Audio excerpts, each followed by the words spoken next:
आज हम 22वें तीर्थंकर नेमिनाथ भगवान के समय में हुए ढंढन मुनि की अद्भुत कथा जानेंगे, तो बने रहिए इस वीडियो के अंत तक। कृष्ण महाराजा एक बार नेमिनाथ भगवान के पास आए थे। प्रभु की देशना के बाद प्रश्न पूछा कि भगवान, आपके पास 18,000 मुनिवर है, इन सब में सर्वश्रेष्ठ उग्र तपस्वी मुनिवर कौन है? प्रभु ने उत्तर दिया कि तपस्वी तो अनेक हैं, परंतु इन सब में श्रेष्ठ एवं दृढ़ तो ढंढन मुनि है। दरअसल ढंढन मुनि के सांसारिक पिता ये कृष्ण राजा ही थे। ढंढन मुनि का नाम सुनकर श्री कृष्ण की यादें ताजा हुई कि ढंढना रानी का यह इकलौता पुत्र था। अत्यंत सुकोमल, विलासी एवं सुख में पला हुआ था। उसने एक बार भगवान श्री नेमिनाथ की वाणी का श्रवण किया और उससे प्रतिबोध प्राप्त किया। रानी ढंढना ने एवं राजा ने ढंढन कुमार को बहुत बहुत समझाया, परंतु वो नहीं माने और दीक्षा अंगीकार कर ली। उग्र तप एवं त्याग में वे इतना अधिक आगे बढ़े कि भगवान अपने मुख से उन्हें सर्वश्रेष्ठ अणगार कहते हैं। राजा के मन में वात्सल्य का आनंद जागृत हुआ और उन्होंने समस्त मुनियों की ओर नजर दौड़ाई।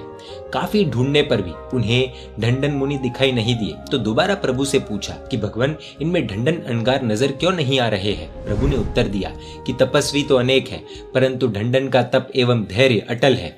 वे रोज गोचरी यानी भिक्षा के लिए जाते हैं, फिर भी उन्हें पूरे द्वारिका नगरी में खुद की लब्धि से निर्दोष आहार प्राप्त नहीं होता। अभी भी वे गोचरी के लिए ही नगर में गए हैं।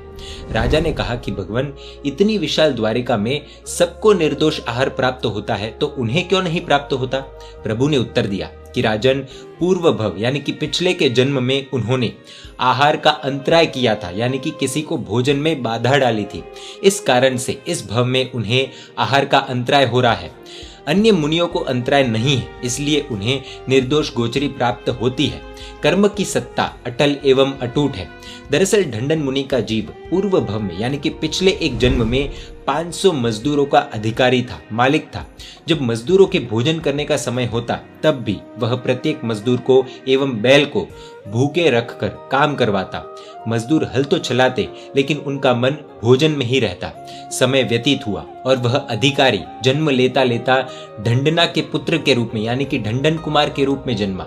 प्रभु ने ये सब कुछ समझाते हुए कहा कि ढंढन मुनि का अंतराय कर्म अब उसके उदय में आया हुआ है।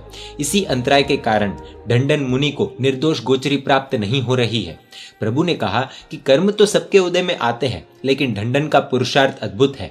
ढंढन मुनि रोज गोचरी के लिए जाते हैं, लेकिन निर्दोष गोचरी प्राप्त नहीं होने पर भी जरा से भी दुखी नहीं होते और बिना हिचकिचाहट के उपवास पर उपवास करते हैं। इतना ही नहीं, अन्य मुनियों द्वारा लाए हुए निर्दोष आहार को वे ग्रहण नहीं करते। ढंढन मुनि तो कहते हैं कि जब मेरे अंतराय कर्म टूटेंगे और मुझे जब निर्दोष आहार प्राप्त होगा, तब ही आहार ग्रहण करूंगा। नेमि प्रभु की देशना के बाद राजा हाथी पर सवार होकर द्वारिका के राजमार्ग में से निकले और उन्होंने सामने से एक दुबले पतले मुनि को आते हुए देखा। पहले तो राजा मुनि को पहचान ही नहीं पाए।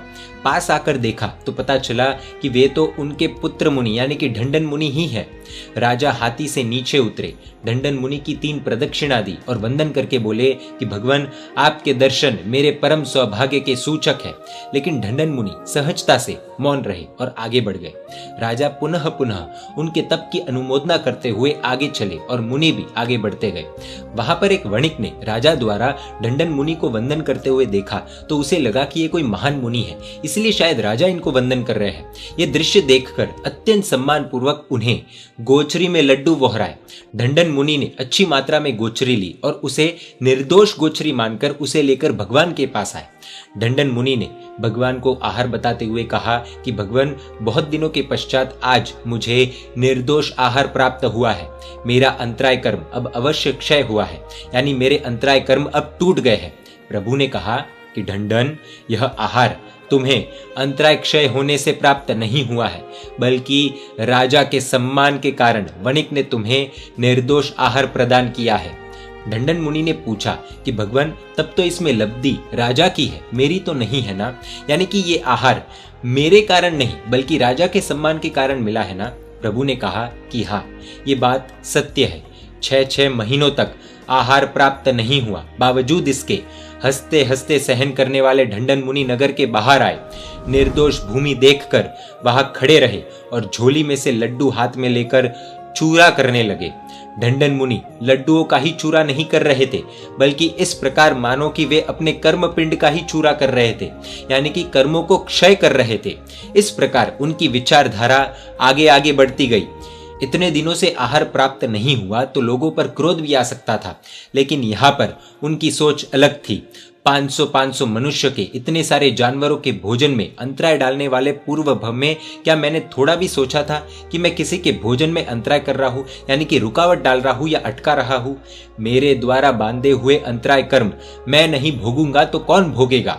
इस प्रकार धीरे धीरे आत्म परिणति में अग्रसर होते हुए मुनि को अपनी देह के प्रति निर्मोह जागृत हुआ और वे शुक्ल ध्यान में आरूढ़ हुए। अंतराय कर्म का क्षय करते करते उन्होंने चारों घाती कर्म का क्षय किया।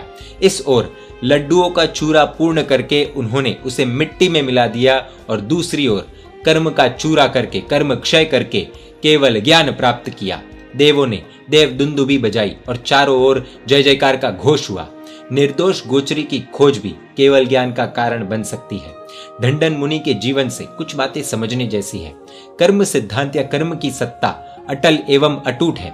जो कर्म किए हैं वे भोगने ही पड़ेंगे, फिर चाहे वे मुनि नेमिनाथ भगवान के ही क्यों ना हो, फिर चाहे वे मुनि भगवान महावीर स्वामी के क्यों ना हो। दीक्षा लेने के बाद हम देखते हैं कि कई गुरु भगवंतों के जीवन में तकलीफें आती ही है।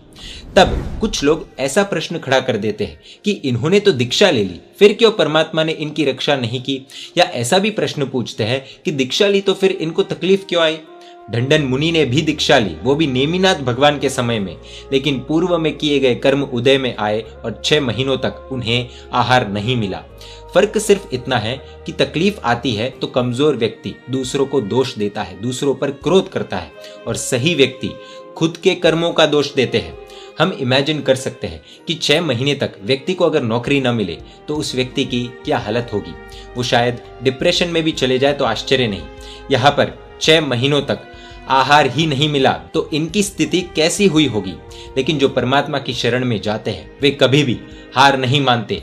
ऐसे हार न मानने वाले ढंडन मुनि को हम अंतर मन से वंदन करते हैं। जैन मीडिया पर ऐसे वीडियोस आते रहेंगे। देखने के लिए आपको Jain media YouTube channel subscribe कर नोटिफिकेशंस के लिए बेल आइकन प्रेस करना होगा। आप हमें फेसबुक और इंस्टाग्राम पर भी फॉलो कर सकते हैं। परमात्मा के आज्ञा विरुद्ध कुछ भी कहा हो तो मिच्छामि दुक्कडम। जय जिन शासन, जय महावीर।